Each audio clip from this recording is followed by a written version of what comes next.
Dolphins, Chapter 21.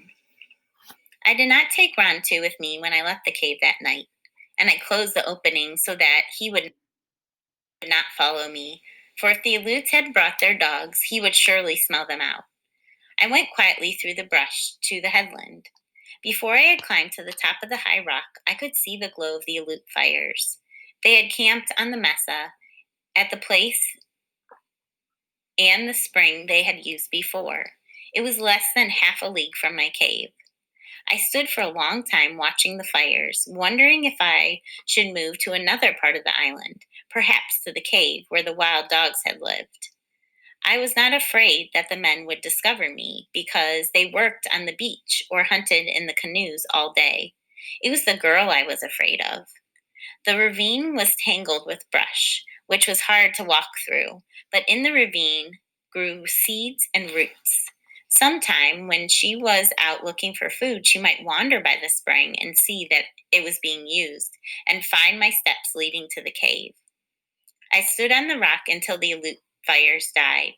I thought of everything I could do, of the different places I could go, and at last decided to stay in the ravine. The far end of the island had no springs, and if I moved there, I would have no place to hide the canoe, which I might need. I went back to the cave and did not leave it until the moon was full. There was little food left. Rontu and I climbed to the headland, and when we passed the house, I saw that 3 of the whale ribs had been cut from the fence.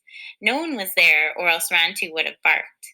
I walked until the tide was low, which was close to dawn, and filled a basket with seawater and abalones. We were back in the cave before it grew light. The seawater kept the abalones fresh, but when we had to go out again, the night was too dark to find our way to the reef. I therefore had to gather roots. I could never gather many before the sun rose, so I went out every morning until the next moon came. Then I went to the reef for abalones. During all this time, I saw none of the Aleuts, nor did the girl come near the cave, though I found her footsteps far down the ravine where she had been to dig roots. The Aleuts had not brought their dogs, which was fortunate, for they would have found Rontu's tracks and followed us to the cave. The days were long for Rontu and me. At first, he would pace up and down the cave and stand at the opening, sniffing through the cracks. I did not let him out except when I was with him, for fear he would go to the camp and not come back. After a while, he got used to this and would lie all day and watch whatever I was doing. It was dark in the cave, even when the sun was high, so I burned the small fish I had stored. By their light, I began to make a cormorant skirt, working every day on it. The 10 skins I had taken at Tall Rock were now dry and in condition to sew. All of them were from male cormorants, whose feathers are thicker than those of the females and much glossier. The skirt of yucca fibers was simple to make. I wanted this one to be better, so I cut the skins carefully and sewed them with great care. I made the bottom first, putting the skins end to end and using 3 of them. For the rest of the skirt, I sewed the others along their sides so that the feathers ran one way on the upper part and a different way along the bottom. It was a beautiful skirt, and I finished it on the day after the second moon. I had burned all of the little fish, and since I could catch no more until the Aleuts left, I took the skirt outside to work on it there. I had found footsteps to the ravine twice again after the first time, but no closer to the cave. I began to feel safe, for the winter storms would soon be here and the Aleuts would leave. Before another moon, they would be gone. I had never seen the skirt in the sunlight. It was black, but underneath were green and gold colors, and all the feathers shimmered as though they were on fire. It was more beautiful than I had thought it would be. I worked fast now that it was almost finished, yet from time to time I would stop to hold it against my waist. Rontu, I said, feeling giddy with happiness, if you were not a male dog, I would make you one too, as beautiful as this. Rontu, who was sprawled out at the mouth of the cave, raised his head and yawned at me and went back to sleep. I was standing in the sunlight, holding the skirt to my waist, when Rontu leapt to his feet. I heard the sound of steps. It came from the direction of the spring, and as I turned quickly, I saw a girl looking down at me from the brush. My spear stood beside the mouth of the cave, within easy reach. The girl was not more than 10 paces from me, and with one movement, I could have picked up the spear and thrown it. Why I did not throw the spear, I do not know, for she was one of the Aleuts who had killed my people on the beach of Coral Cove. She said something, and Rantu left the mouth of the cave and walked slowly toward her, the hair raised on his neck. But then he walked to where she stood and let her touch him. The girl looked at me and made a motion with her hands, which I took to mean that Rantu was hers. No, I cried and shook my head. I picked up my spear. She started to turn, and I thought that she was going to flee back to the brush. She made another motion, which I took to mean that Rantu was now mine. I did not believe her. I held the spear over my shoulder, ready to throw.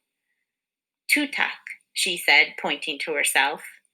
I did not say my name. I called Rantu and he came back. The girl looked at him and then at me and smiled. She was older than I, but not so tall. She had a broad face and small eyes that were very black. When she smiled, I saw that her teeth were worn down from chewing seal snow, but they were very white. I was still holding the cormorant skirt, and the girl pointed to it and said something. There was one word, Winteshika, which sounded like a word that means pretty in our language. I was so proud of the skirt that I did not think. The spear was in my hand, but I held up the skirt so the sunlight could shine on it. The girl jumped down from the ledge and came over to me and touched it. Winteshaha, she said again. I did not say the word, but she wanted to hold the skirt and I gave it to her. She put it against her waist and let it fall from her hips, turning one way and the other. She was graceful and the skirt flowed around her like water, but I hated the Aleuts and took it from her. Winteshaha, she said. I had not heard words spoken for so long that they sounded strange to me, yet they were good to hear, even though it was an enemy who spoke them. She said other words I did not understand, but now as she spoke, she looked over my shoulder toward the cave. She pointed to the cave and then to me and made gestures as if she were making a fire. I knew what she wanted me to say, but I did not say it.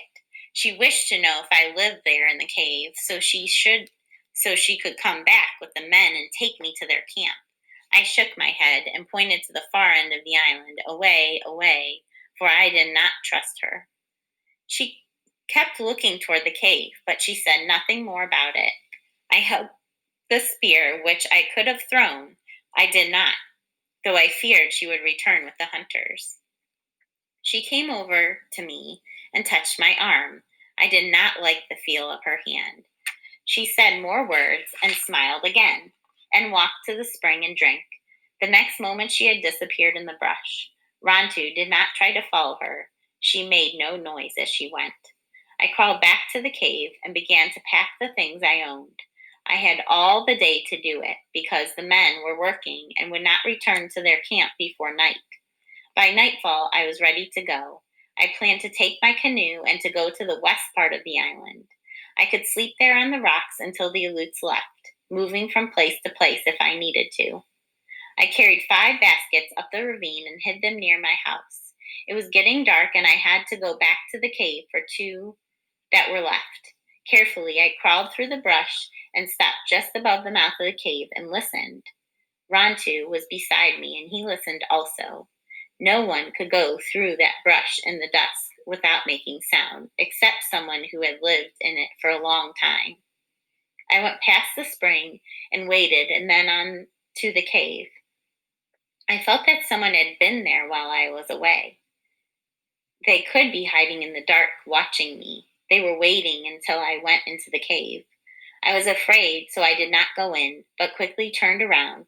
As I did so, I saw something in front of the cave, on the flat rock I used for a step.